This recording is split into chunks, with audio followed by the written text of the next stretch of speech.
스트레이트 키와 패들의 장단점에 대해서 설명하겠습니다.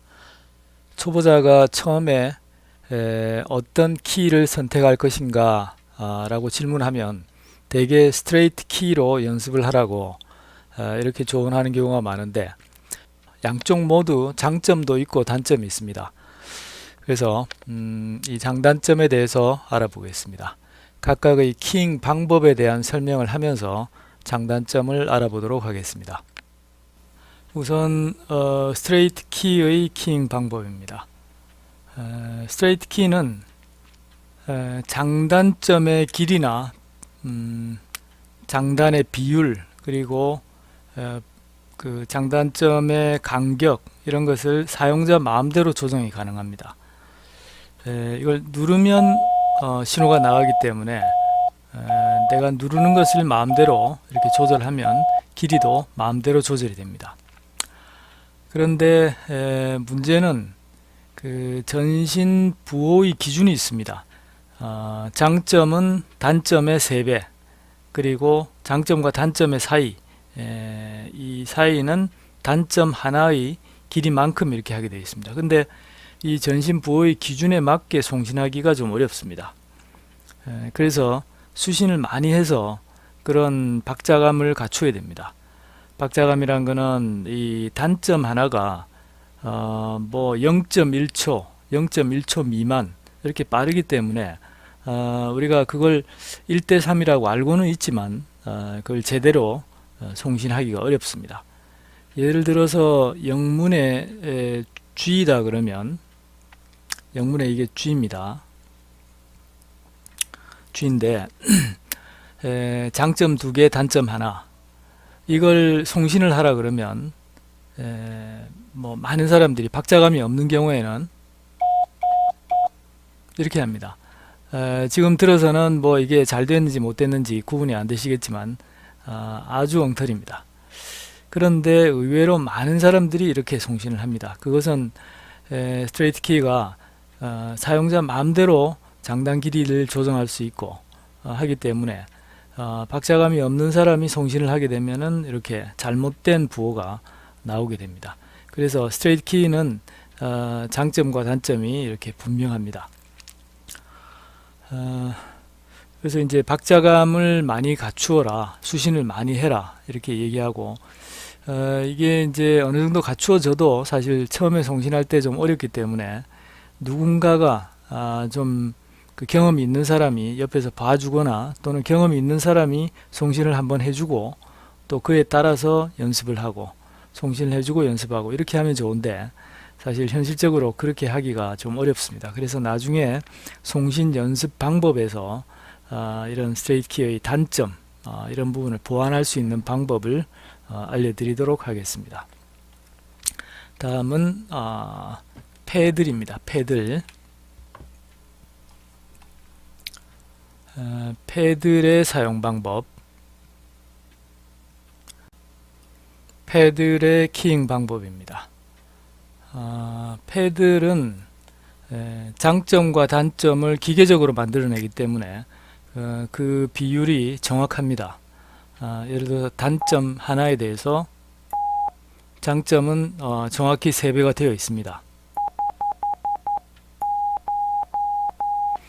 이렇게 되어 있으니 장단의 비율에 대해서는 뭐 염려할 필요가 없는데, 문제는 이 기계적으로 나오기 때문에 우리가 예를 들어서 G를 송신한다고 할 때 장점을 2번 보내야 됩니다. 그래서 장점 2번 보내려고 했는데 잘못하면 이렇게 3번이 됩니다.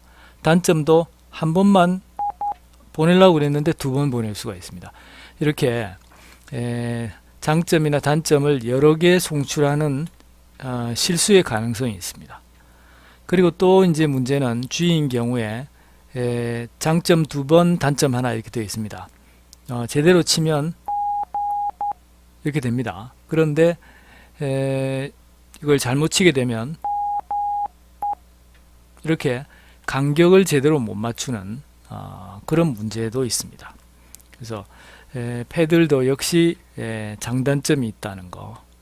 그래서 스트레이트 키와 패들의 어떤 것이 쉽고 어렵고 단적으로 얘기하기는 어렵습니다. 각각 장단점이 있기 때문에 이런 것을 알고 선택을 하시는데, 사실 이것은 어떤 걸 하더라도 큰 상관은 없습니다. 어떻든 이제 이 부호를 제대로 송신하기는 어려움은 있습니다. 그래서 혼자서 송신 연습을 할 수 있는 방법에 대해서 다른 영상에서 설명을 하도록 하겠습니다. 이와 함께 부호를 입으로 읽는 방법, 여기에 대해서도 방법에 따라서 이 송신에 영향을 줄 수가 있는데, 그 부분을 한번 언급하도록 하겠습니다.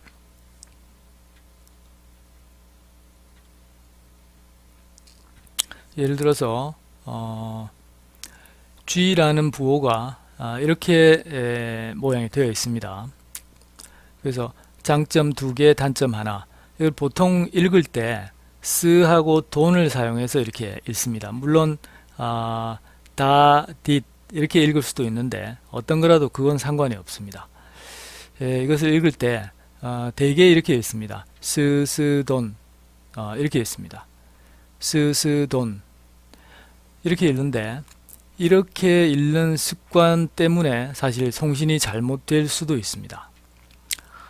금방 읽었던 거를 이제 소리로 이렇게 녹음을 했습니다.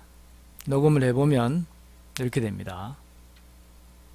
스스돈, 스스돈이 되는데, 이 박자 그대로 만약에 부호를 송신한다 그러면 어떻게 되는가 하면 이와 같이 됩니다.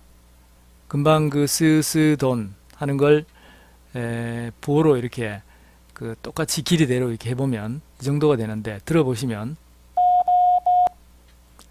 이렇게 하면 지금 장점 2개가 돼야 되는데, 장점 2개도 애매하지만 단점이 상당히 길게 됩니다. 이게 1대3이 제대로 되지 않습니다. 그래서 스스돈으로 읽든지 다다디스로 읽든지 어떻게 하든지 이 부호를 읽을 때는 장점과 단점의 길이 비율대로 읽는 것이 좋습니다. 예를 들어서 스스돈으로 읽는다 그러면 스스돈, 이렇게 해서 스를 길게 읽도록 연습을 해야 됩니다. 그렇지 않으면 스스돈 이렇게 하면은 송신할 때도 삐삐삐 이렇게 해서 장단점의 비율이 맞지 않게 됩니다. 그래서 스스돈, 다다딧 읽을 때도 다다딧 이렇게 해서 1대3이 되도록 읽는 습관을 들이는 게 좋습니다. 이상으로 키잉 방법에 대한 설명을 마치겠습니다.